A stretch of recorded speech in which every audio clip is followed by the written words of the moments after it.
Chers étudiants, voici un nouveau support vidéo pour les cours de photographie dispensés par la promotion sociale de Warem. Le thème de ce support est la retouche de type portrait. Durant cette vidéo, nous utiliserons le logiciel Lightroom pour les retouches sommaires comme la balance des blancs, l'augmentation ou la diminution des paramètres de la palette réglage de base, ainsi qu'une augmentation de la netteté dans la palette détail. La suite du traitement se passera sous Photoshop. Nous travaillerons sur une photo de Julie, une ravissante jeune femme qui a déjà posé pour nous à quelques reprises. Je me permets de la remercier chaleureusement pour sa disponibilité et sa gentillesse. Cette séance a eu lieu dans le petit studio que nous avons préparé dans le local des Chavilles. Voilà pour la mise en place. Entrons donc dans le vif du sujet et ouvrons Lightroom.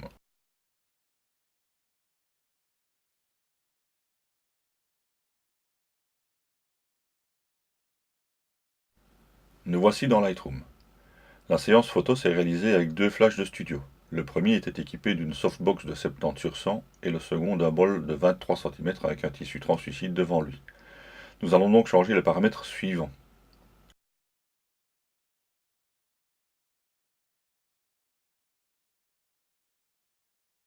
Dans la palette Réglages de base, la balance des blancs sera de type flash.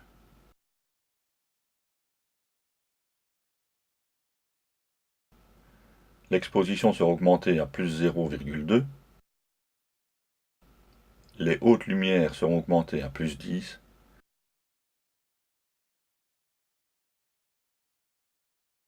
La correction du voile sera diminuée à moins 10. La clarté sera augmentée à plus 10.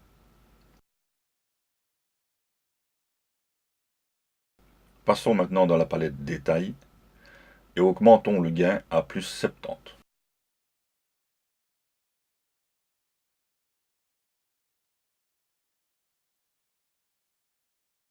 Voilà, j'en ai terminé avec Lightroom. Envoyons donc cette image dans Photoshop avec le raccourci CTRL-E.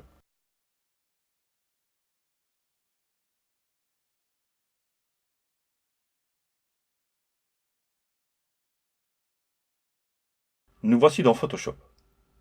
Avant toute manipulation, voici ce que j'ai envie de faire. Je souhaite remplacer le mur du fond par une texture grunge. En cherchant un peu, j'ai trouvé cette texture sur internet. Il s'agit d'une plaque métallique rouillée très orangée. Il faudra que je la désature. En analysant mon image, je constate que mon fond est flou. Pour rester crédible, il faudra que je fasse pareil avec cette nouvelle texture. Je souhaite également remplacer le sol. J'ai aussi trouvé sur le net une texture d'un vieux parquet. Je vais aussi la désaturer un peu, faire un assemblage et lui appliquer une perspective afin d'avoir un visuel convaincant. Enfin, il faudra lui appliquer aussi un flou, mais cette fois-ci en dégradé, car il faudra respecter la profondeur de champ de la photo. Enfin, pour finir le décor, je vais ajouter une plinthe, qui elle aussi subira une désaturation légère, et un flou. À ce décor, je vais ajouter une horloge murale, ancienne, et un vieux lampadaire que je vais reconstruire et allumer.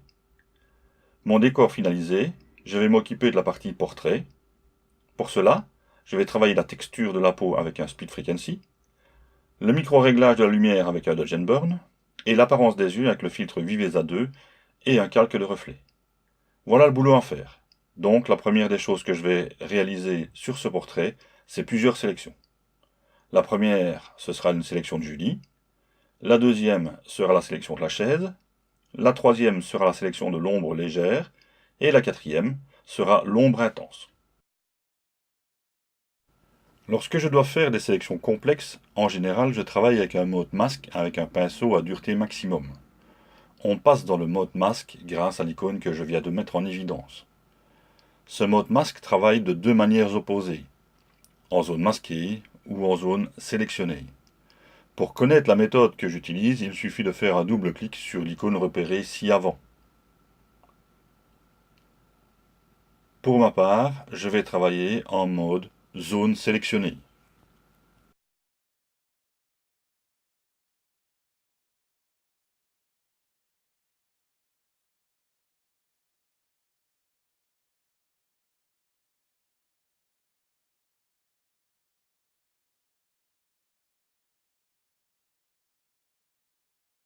Le mode masque est activé si vous voyez le mot masque à la fin du nom de votre fichier. Je vais donc faire ma sélection à l'aide d'un pinceau dur, 100% de dureté, et d'une taille changeante en fonction de ce que je vais devoir sélectionner.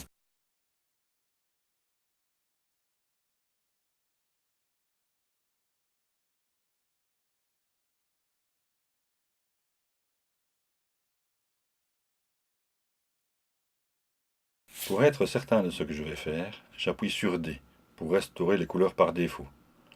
La couleur noire me permettra de sélectionner et la couleur blanche me permettra de désélectionner. Ma sélection apparaîtra en un rouge translucide.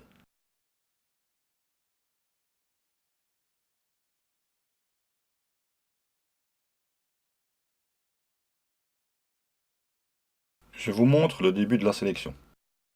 Comme cette tâche est un long travail, je vous montrerai comment sauvegarder et comment récupérer. Ensuite, je reprendrai les explications une fois le travail de sélection terminé.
Au fur et à mesure de l'avancement de votre sélection complexe, je vous conseille de sauvegarder votre sélection.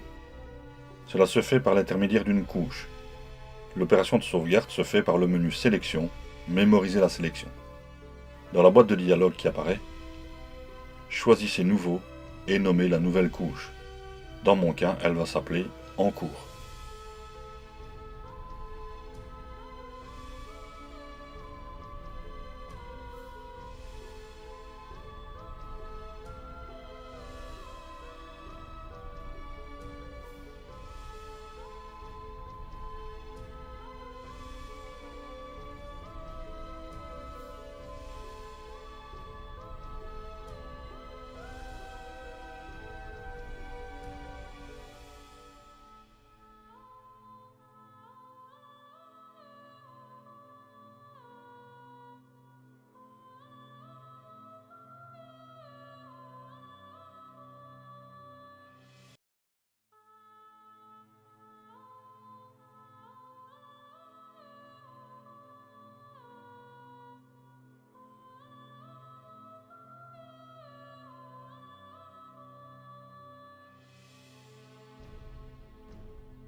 Voilà, j'en ai terminé avec les sélections. Je vais vous les montrer tour à tour. D'abord celle de Julie, puis celle de la chaise, celle de l'ombre moyenne et celle de l'ombre intense.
Bien, avant de commencer, je vais vous montrer que les sélections sont bien sur les couches. Donc je passe sous l'onglet couches, à côté de calque.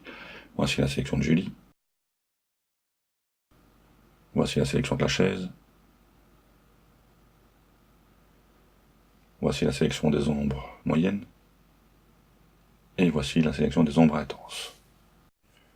Voilà, maintenant que je vous ai montré ça, je repasse sur les calques et je vais commencer la création de mon environnement. Je commence par ouvrir le fichier qui va me servir à créer le sol.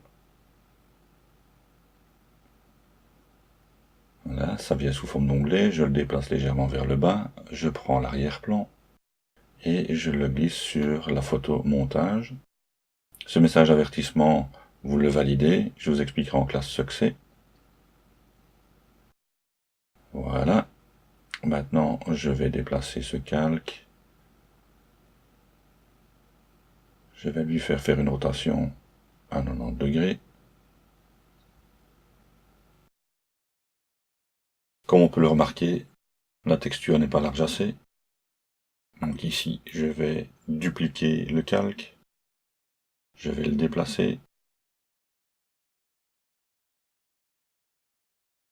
Donc la fusion n'est pas très intéressante, mais ce n'est pas grave, je vais arranger ça. Je vais créer un masque de fusion. Prendre un pinceau noir doux, avec une taille adaptée, mais l'important c'est que la dureté soit minimum, donc 0% de dureté. Et je vais passer pour intégrer les deux parties de mon sol de manière correcte. Si je fais une erreur, ce n'est pas grave, j'inverse les couleurs, donc je passe en peinture blanche et je réadapte. Une fois que j'ai fait ça, je fusionne les deux calques. Maintenant, je positionne correctement le calque par rapport à la plainte. Pour plus de finesse, je travaille avec les touches fléchées. Et puis, je vais utiliser la fonction transformation perspective pour remettre à plat le sol.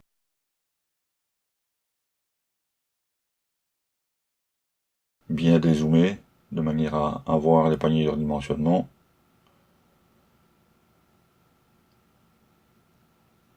Voilà.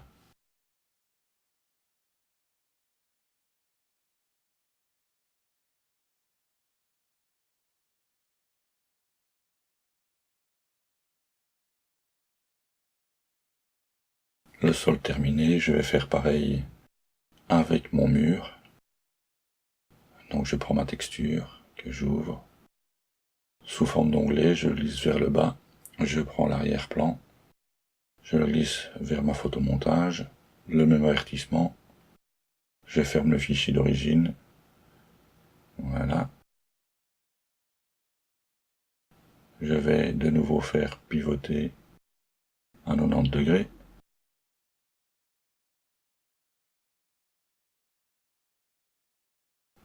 Voilà. De nouveau, la taille n'est pas suffisante, mais ici je vais procéder autrement. Je vais prendre l'outil transformation et je vais agrandir. Voilà. Je ne tiens pas compte de l'apparence. Dès que j'ai validé, la texture va se réaffiner. Voilà.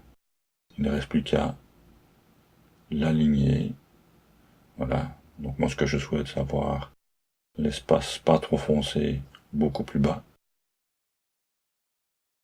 Voilà. Et puis je vais basculer le calque en dessous.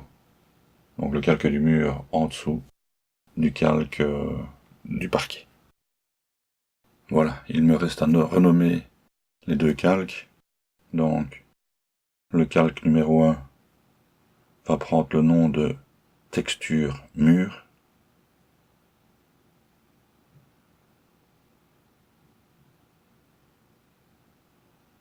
Et le calque 1 copie prendra le nom de texture sol. Voilà, que me reste-t-il à faire maintenant?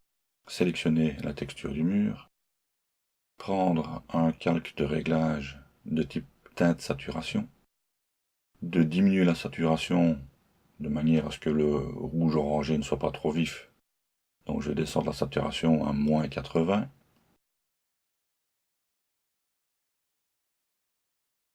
Oups, là mon pavé numérique n'était pas activé. Moins 80, voilà. Et je vais diminuer la luminosité à moins 25.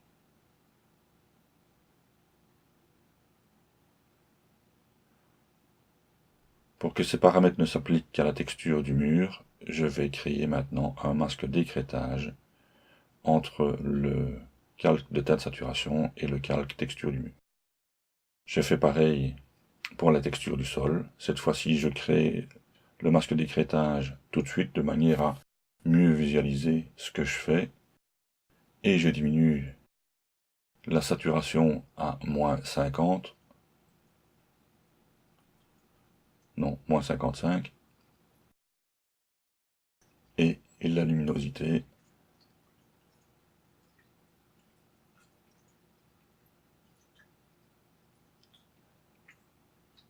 à moins 25 aussi. Il ne reste plus qu'à renommer les calques.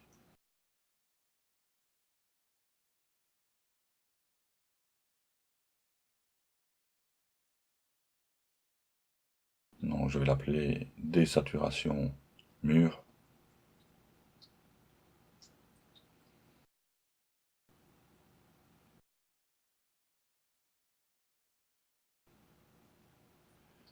Et désaturation sol.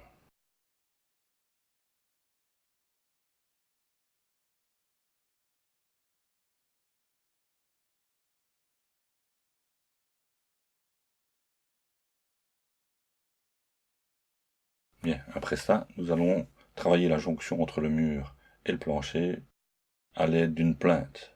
Donc, ouvrons le fichier et travaillons un petit peu. Donc, comme il y a beaucoup de choses autour, je vais prendre l'outil recadrage de manière à ne plus avoir que la partie plainte.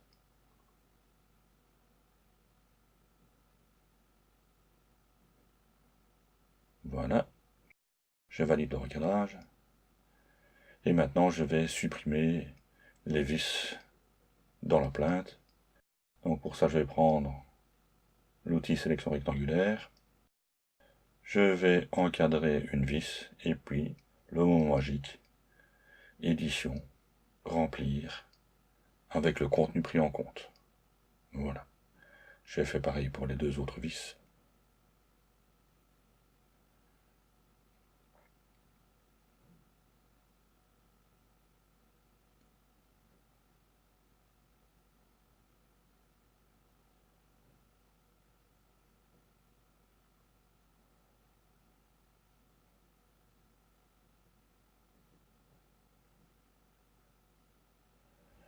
Voilà qui est fait. Maintenant, faisons comme les autres. Je retire l'onglet, je prends l'arrière-plan, je le glisse, je valide toujours le même message d'erreur, je ferme le fichier, je ne le sauvegarde pas. Et puis voici ma plainte qui est placée un peu n'importe où. Donc, je zoome et je vais positionner ça avec les touches fléchées pour avoir l'ajustement idéal. Voilà. Maintenant, il va falloir que je procède par duplication pour pouvoir allonger sans étirer les fibres.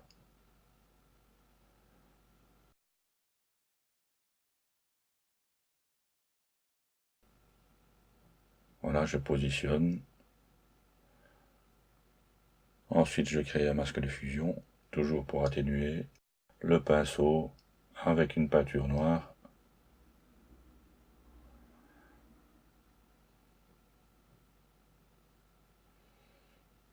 Je travaille. C'est vrai que j'étais un petit peu juste là, donc, mais enfin, ce n'est pas grave. Vous connaissez la technique, on inverse les couleurs, on remet, et on essaye d'avoir la transition la plus douce possible.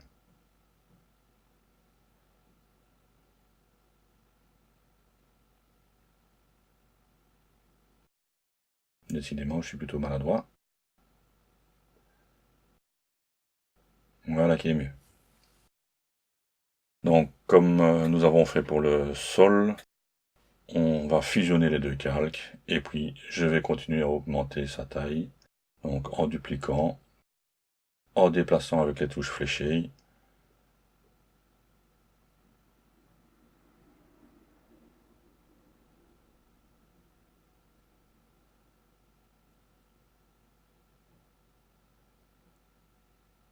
Voilà, de nouveau le masque de fusion, le noir,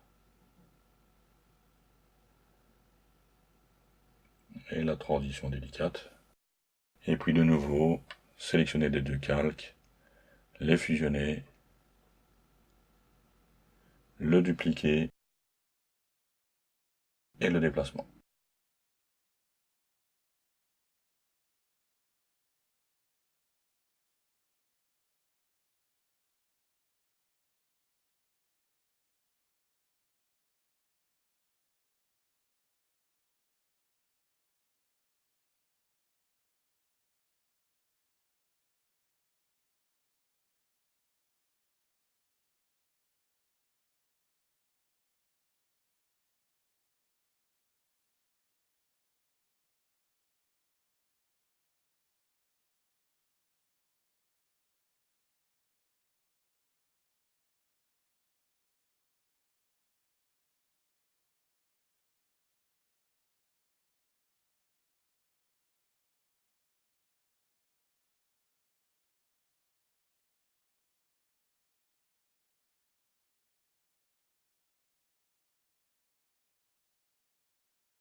Voilà, je finalise ma plainte. Et j'essaye d'évacuer le nœud de bois là qui reste.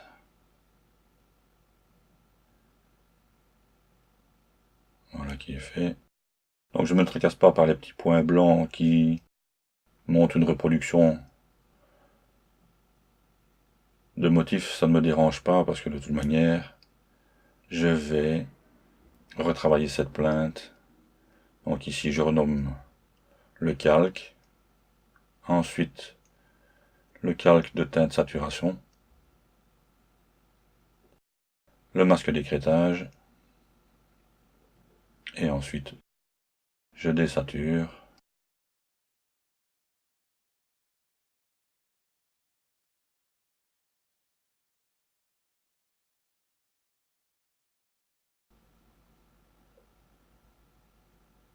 Je l'assombris un petit peu.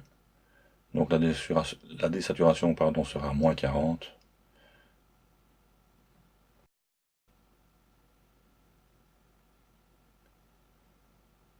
Et la luminosité sera 1.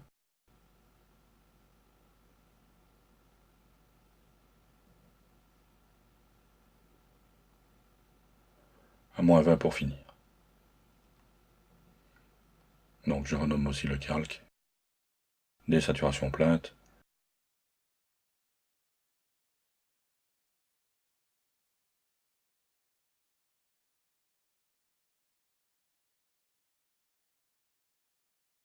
Passons maintenant au floutage des éléments.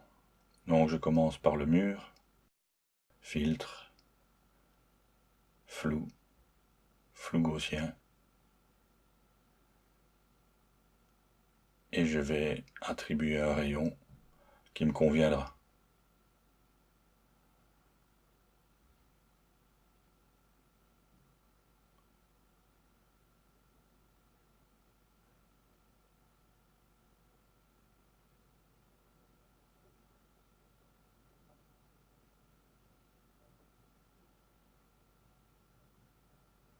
Au final, je vais prendre un rayon de 12 pixels.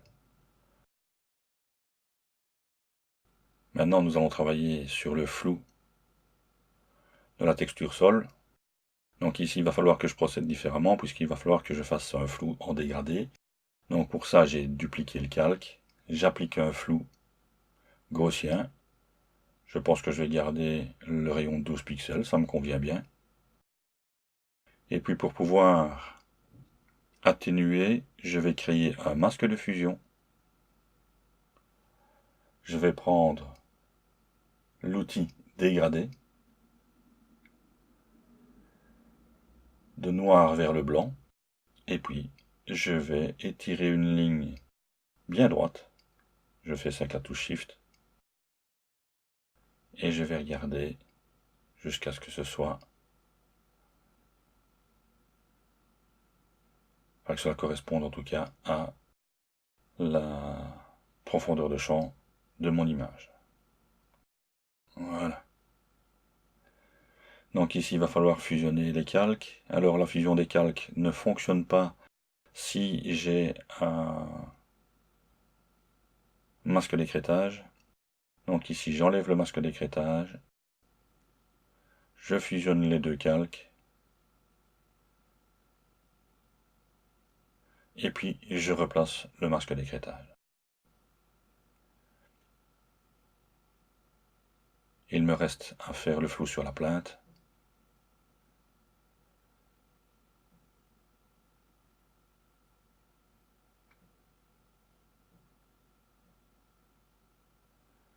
Je vais garder les 12 pixels. Et voilà.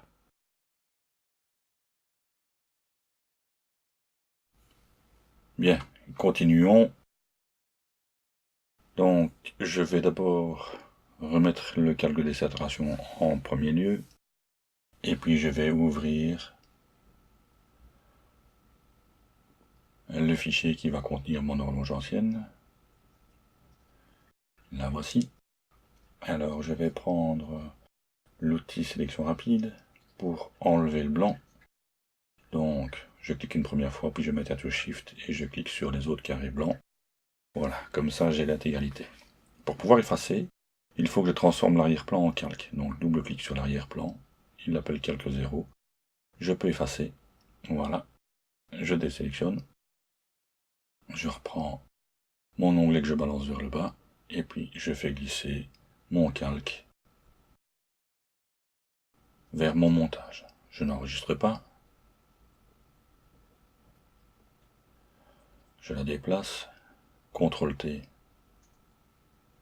pour pouvoir la redimensionner.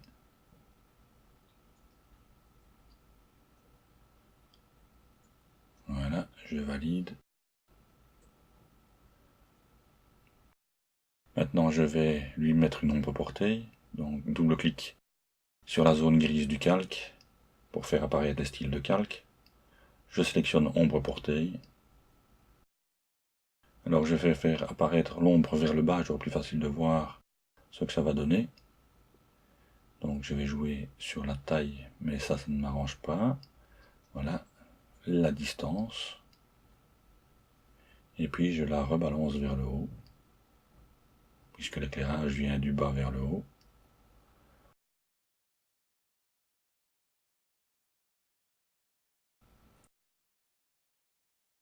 Et je vais lui donner une distance de 40 pixels et une taille de 10 pixels. Je valide. Et j'applique le flou sur ce calque aussi. Donc le flou gaussien de 12 pixels.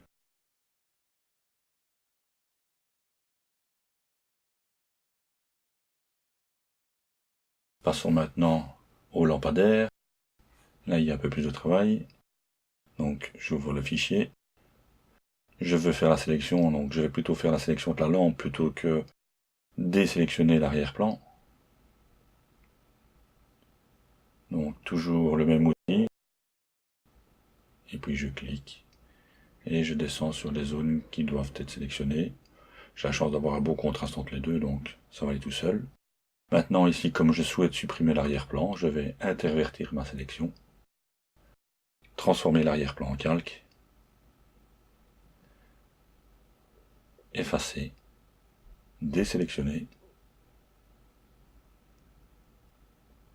Et ensuite, je retire l'onglet vers le bas.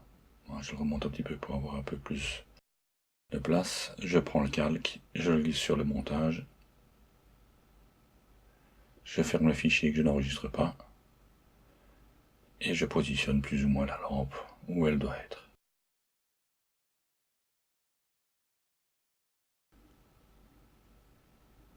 Donc cette lampe n'était qu'une lampe de chevet, je vais dire, et je vais la transformer en lampadaire. Pour pouvoir ce faire,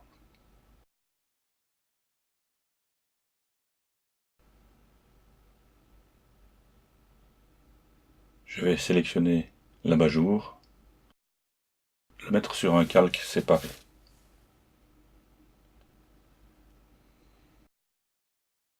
Ensuite, je vais l'effacer sur le calque qui contient le pied. Voilà. Donc vous voyez qu'il reste une petite trace, mais ce n'est pas grave, je l'enlèverai par la suite.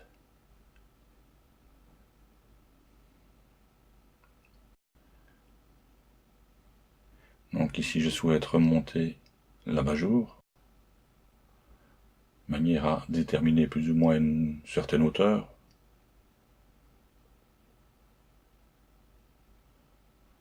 Voilà, je vais l'agrandir un petit peu.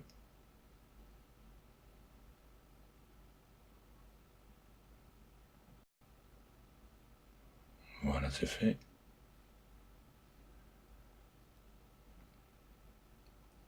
Donc je remonte encore un petit peu.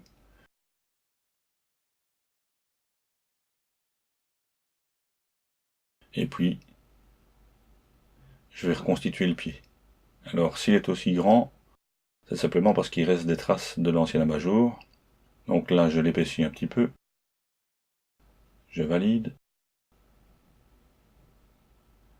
Je rezoome pour voir les traces laissées par ma sélection précédente. Un rectangle de sélection. J'entoure le tout. Voilà. La touche delete, et c'est fait, la petite trace a disparu. Maintenant, qu'est-ce que je vais faire? Bien, je vais dupliquer le calque et la partie bilboquet, on va dire, pour pouvoir la remonter.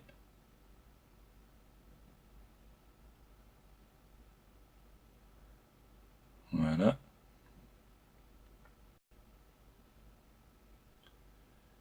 Et je viens redescendre ça pour faire correspondre.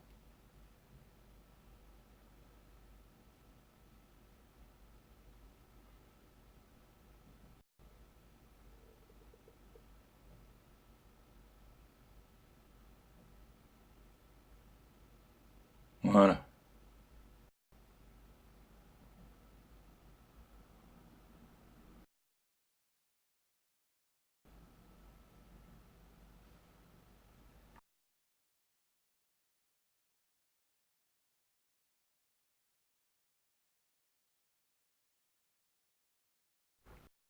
Bien, maintenant je vais allonger le tube. Donc je fais une sélection rectangulaire.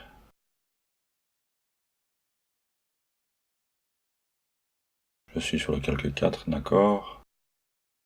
Je fais un CTRL-J.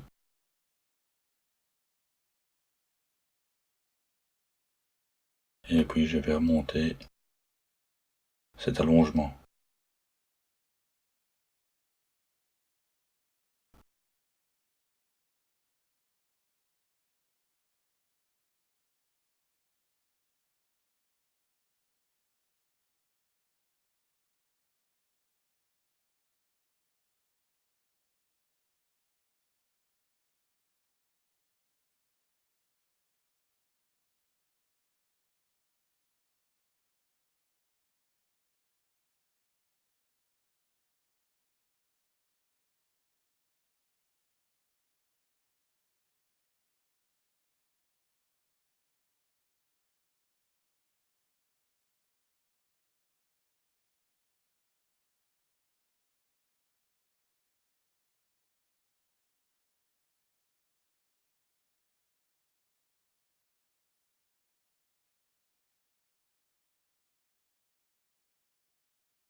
Maintenant je vais réaugmenter la barre du bas. Donc une duplication de calque. Et puis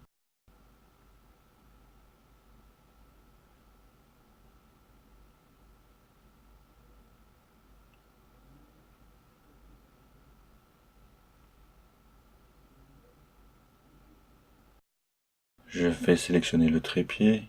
Enfin, le trépied, le pied plutôt. Bien entendu, il faut être sur le bon calque. CTRL-J, je le replace vers le bas. Voilà. CTRL-clic sur ce calque. Je n'ai plus que le socle que je vais pouvoir supprimer bas du calque juste au-dessus. De cette manière,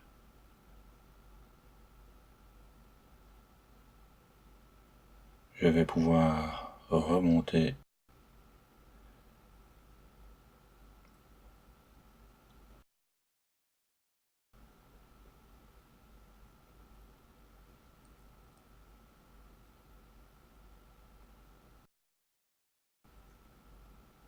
les parties bilboquet et redescendre le tube à longe que j'ai créé.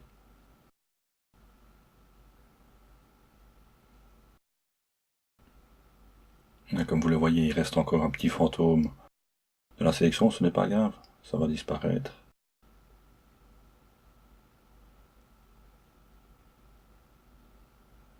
Voilà, l'insertion. Ensuite, je reviens sur le calque qui contenait anciennement le pied.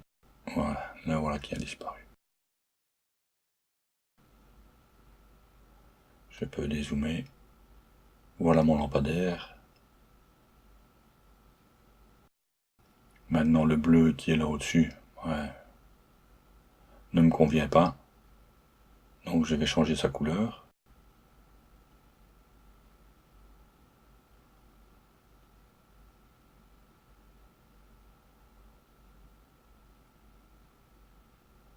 Mais avant je vais dessiner le câble électrique. Donc je prends l'outil pipette et je viens choisir une teinte qui me convient. Voilà. Un pinceau.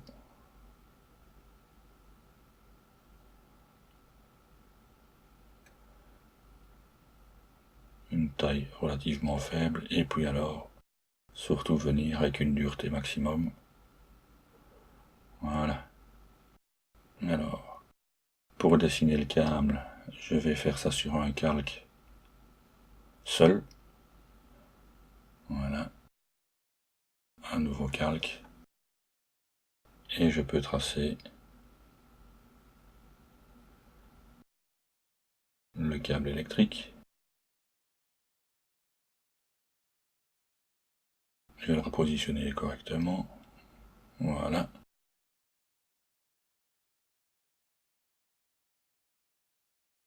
Et puis,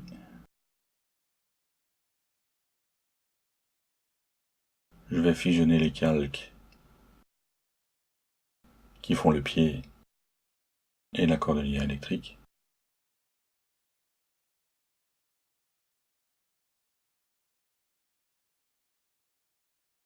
Et enfin, je vais modifier la teinte de cet abat-jour.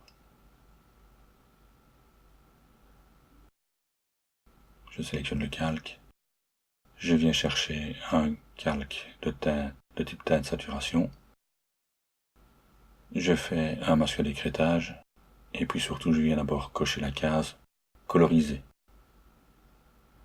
Maintenant, je peux faire varier la teinte. Ça peut être jaune, voilà, je vais rester un petit peu dans les tons de beige.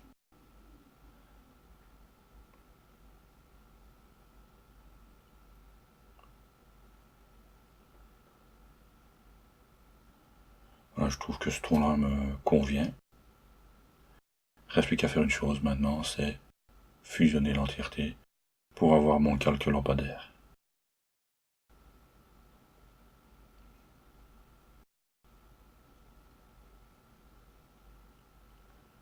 Voilà. Qu'est-ce que je dois encore faire là-dessus? Eh bien, flouter et renommer les calques. Donc, je renomme d'abord le calque en lampadaire. Je viens appliquer le filtre flou gaussien. Je garde les 12 pixels et je valide.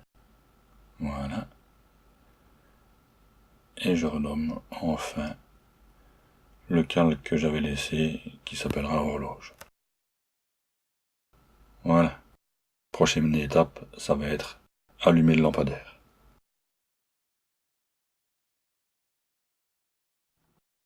Eh bien, allons-y pour allumer ce lampadaire. Première chose que je vais faire, c'est sélectionner le calque, le dupliquer, m'assurer que j'ai bien la couleur noire de premier plan. Je fais un contrôle-clic sur la vignette du calque et je remplis cette sélection par du noir en appuyant sur la touche CTRL Backspace. Ça va me dessiner l'ombre. Alors, je désélectionne et je vais flouter cette ombre. Les filtres flou gaussien et je vais lui appliquer un rayon de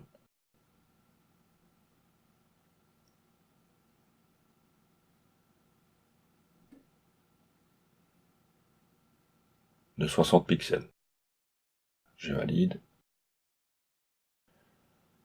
Maintenant, je vais déplacer légèrement ce calque.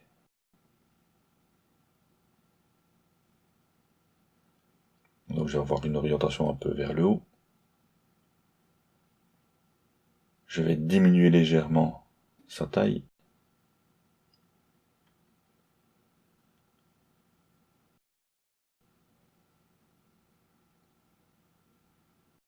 Voilà. Et puis, je vais diminuer son opacité.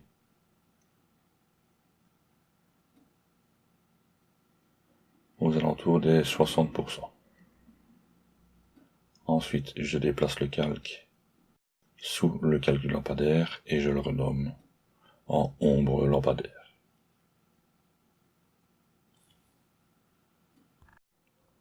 Bien. Maintenant, retournons sur le calque du lampadaire.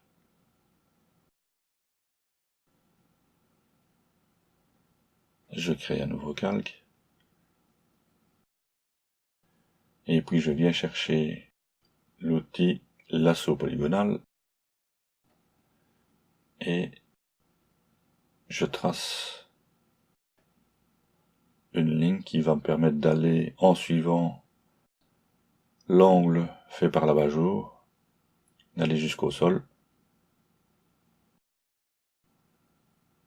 Voilà.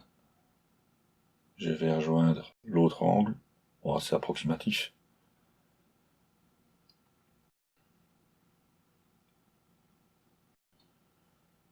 Voilà, je clôture ma sélection par un double clic. Et puis, je vais prendre l'outil ellipse en ajout de sélection, de manière à avoir une ellipse au sol, ce que ferait normalement la lumière. Voilà, voici ma sélection.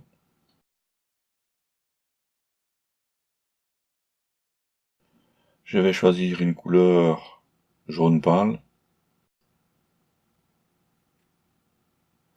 Et puis, je vais venir ici modifier ma sélection avec un contour progressif de 40 pixels.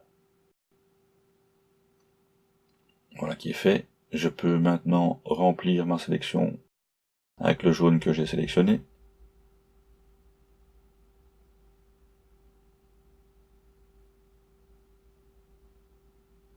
Ensuite, je vais placer ce calque en lumière tamisée.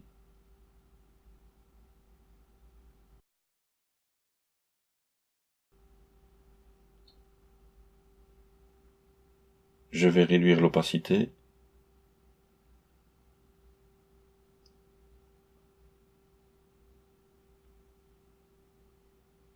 Alors j'essaye 40%.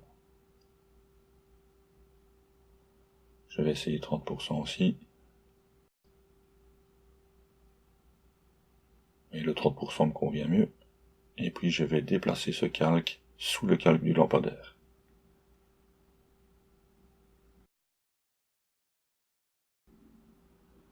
Je vérifie que ça ne déborde pas trop. Non, c'est impeccable.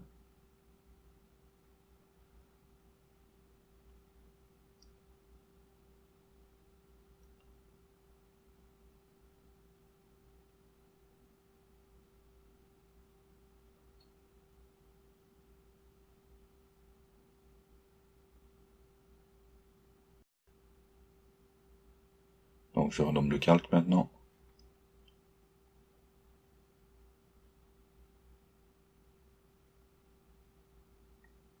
Et je l'appelle lumière lampadaire.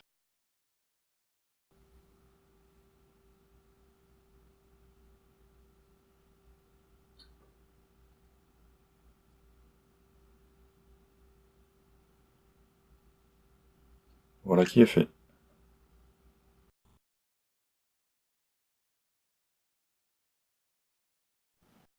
Comme je possède un grand nombre de calques, je vais maintenant les rassembler dans un groupe. Donc pour ça, je clique sur le premier, la touche Shift enfoncée, je clique sur le dernier, et puis je viens cliquer sur l'icône créer un groupe que je renomme décor.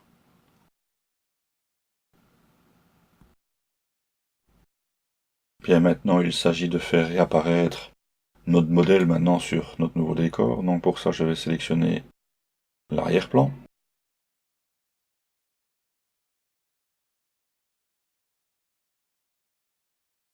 Je vais venir dans le menu sélection et récupérer la sélection. Je vais prendre la couche Julie. Je valide. Et je vais faire un CTRL-J. Alors bien sûr, il n'apparaît pas puisque pour le moment, le calque est en dessous, mais ne vous tracassez pas. La voilà. Maintenant, je vais faire pareil pour récupérer la chaise. Sélection. Récupérer la sélection. Là, je vais choisir chaise. Et je procède de la même manière par CTRL-J. Je vais replacer maintenant ces deux calques au-dessus de mon décor. Voilà. Je renomme. Donc, Julie et chaise.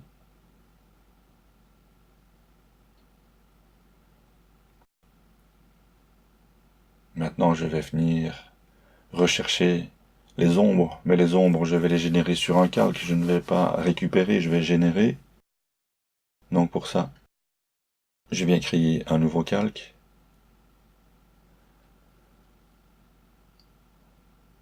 Je replace la couleur noire en premier plan. Et je viens rechercher ma sélection ombre, donc qui sont les ombres légères. Et je vais remplir ça de noir.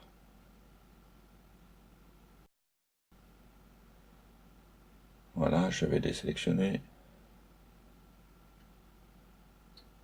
Et je vais lui appliquer un flou gaussien. Voilà. Et je vais faire tourner le flou aux alentours de 30 pixels, je pense.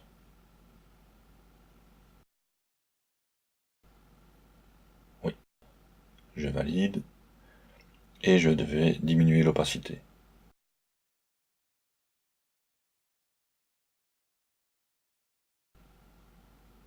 Je pense que je vais tourner aux alentours des 70%.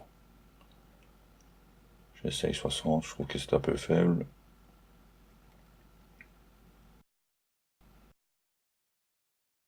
Du coup, je remonte sur les 70%.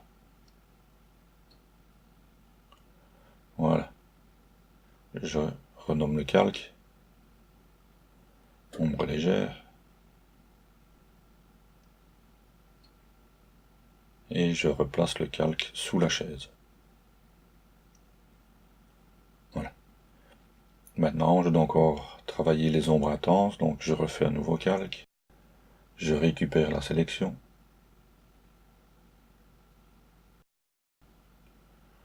Donc, ombre intense. Je valide. Je remplis de noir. Je désélectionne. J'applique un flou. Cette fois-ci, le flou sera plus léger. Donc, filtre, flou gaussien. Et là, je vais travailler avec un rayon de 15 pixels. Voilà. Je valide. Et il ne me reste plus qu'à jouer sur l'opacité.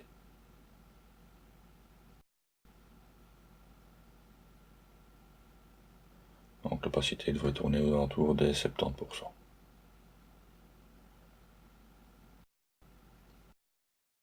Voilà. Je renomme le calque. Ombre intense. Et je vais placer ces deux ombres dans un groupe que je vais appeler ombre.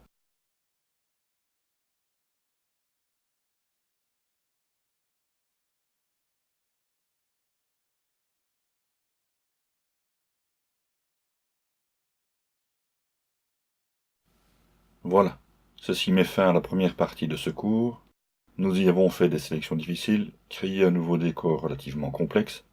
La seconde partie réalisera la retouche portrait avec les techniques du split frequency et le dodge and burn. À bientôt.